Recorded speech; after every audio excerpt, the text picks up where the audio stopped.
What's up, guys? Skillionaire here. I just want to talk to you about this awesome website. It's called what's it called warselectionunitstats.com, or WS, and it's quite a cool way to sort of have a deep dive into the game files. I think someone's used it to like scrape it and upload it online. I don't know. I'm not techie, but they've done a good job. For example, if I just pick a random one here, you can see like all the information on it, and it's quite cool.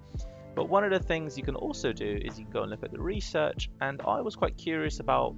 I've always had questions like, if I research this, is it going to upgrade that, and so on. So I thought I'd share with you some of the ones I thought maybe other people might not know. So an obvious one, bone armor, affects all three warrior, maceman, and slinger. You might know that one. You might not know that strength training also improves the power of the maceman. I thought it was just a warrior. I know it says the warrior and the club, but like, I don't know. I didn't click in my brain that the club and the maceman is the same thing. So that's a good thing. Good thing to know.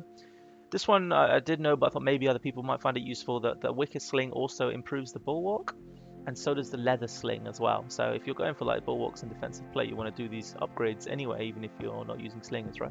Or something like that. Obviously you can decide when you think is worth it. I thought the metal tip was interesting for Europe here because it also improves the horseman. If you use a lot of horsemen in Europe, you maybe already know this, I'm not sure, but I personally don't, so I thought it was quite interesting to see it on here, and also quite interesting to see that the research carries over to the next age.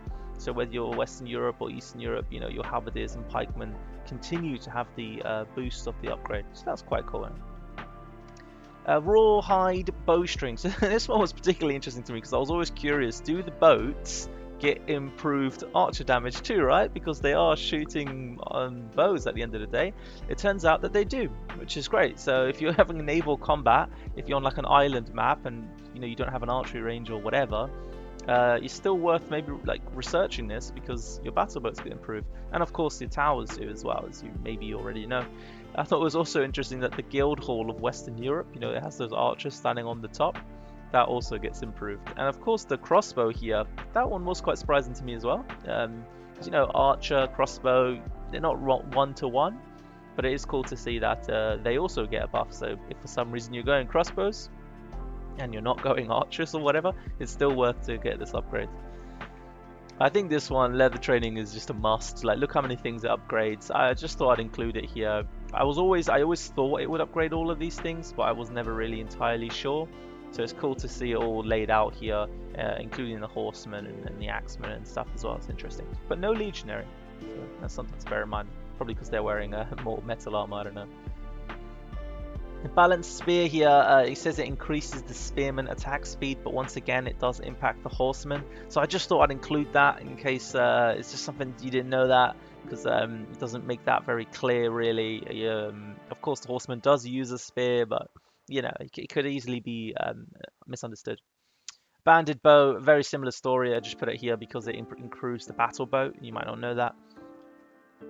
The grinding stone I thought was quite cool in that I didn't know it would be like legionaries and swordsmen, but I didn't really, and probably axemen, but I didn't really think about the future ages, like the heavy knights, the light knights, the cuirassiers and stuff. But then I suppose you still have access to this in the Middle Ages anyway, so maybe it was obvious. I don't know. There's just a lot of options here. I thought I'd spell it out. Speaking of spelling things out, the rawhide bowstring for Asia is also improves the horse archer, but also the sampan. So similar thing to Europe, which is quite interesting. And the tower, of course. The metal tip here for, I believe this is Asia, also improves the horseman too. So it's like it works both ways, is what I'm trying to tell you here. Same with hard plumage of arrows for Asia. The sampan is also improved, so it's good to know. This one I thought was super interesting. This one was the most shocking for me. I don't know why, but I thought it only improved the heavy spearman. I don't know why. Maybe it's because of the way it's drawn. Maybe because the icon, when you can research it, is right underneath the heavy spearman. But no, it turns out it improves the horseman, the archer, the heavy archer. So yeah, if you're not already getting this, definitely get it. This one maybe is a little more obvious, but I just thought it'd be interesting that the wheel lock speed, the musket speed, also improves the warship. Maybe you wouldn't have known that, and also the grenadier, could have gone either way, but yeah.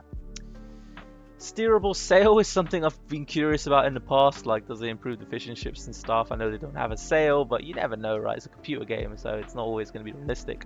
But in this case, it seems that it is. So the only things that are being improved are as shown. The Bulat. I'm not sure if I've said that correctly, but whatever that is, improves what you would expect it to improve. But what I thought was interesting is that it also goes backwards. So if you still have like Spearmen alive from your Metal Age, they also get the bonus, which is kind of cool, like if you haven't upgraded them. Light Abrasive Sharpening, I put it in for the same reason basically. It seems to go backwards and improve Axemen and Swordsmen and Legionaries. So that's quite cool, like if you're doing like a big Legionnaire push and you upgrade to the Middle Ages so you get extra pop cap, also do this upgrade because then your Legionnaires will get even stronger in the Middle Ages, which is quite cool.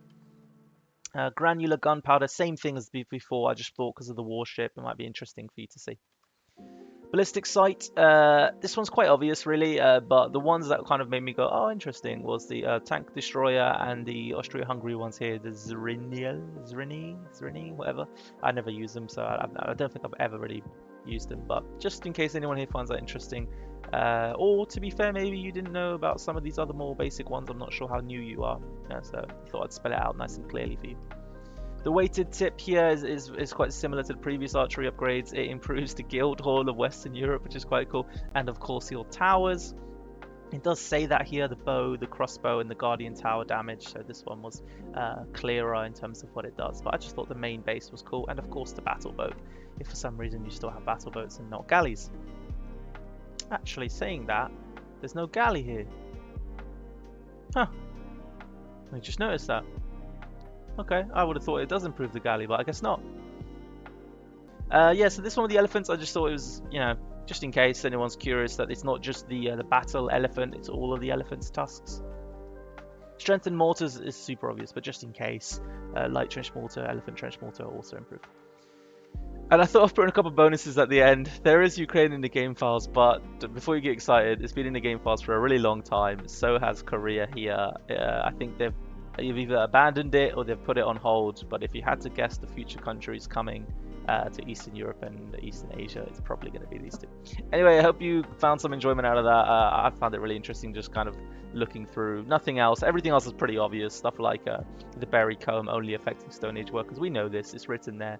But you can also go on to the workers and have a look to see like their gather speeds. And one thing that's quite interesting between like the Stone Age workers and the Metal Age workers is that the bag size for meat of Stone Age is like 40 and Metal Age is like 10. So in terms of walking long distances and carrying loads of meat, Stone Age is better. So anyway, I'll stop there.